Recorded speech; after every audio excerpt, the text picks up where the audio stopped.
Now, let's talk about definitive papal indicators. So, what are some of the objective indicators, objective ways in which I can say the Pope has taught infallibly and in his extraordinary magisterium? Right? When has he exercised the charism of papal infallibility? If you look at your slide there, you'll see point number 1.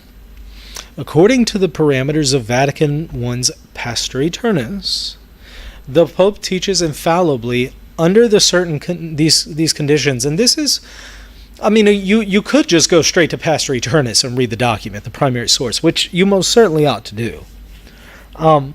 But if you were to read Pastor Eternus, the way it puts papal infallibility forward, it seems to say that there are 5 different things that must be present to identify an infallible papal teaching or an irreformable papal teaching. It seems that way. Yet, when you look at what those indicators are, what those parameters are, 2 of them are subsumed under some of the others. In other words, they're somewhat redundant, or they're just more explanatory. They're not something in addition to the other parameters. They're just further explaining another one of the parameters.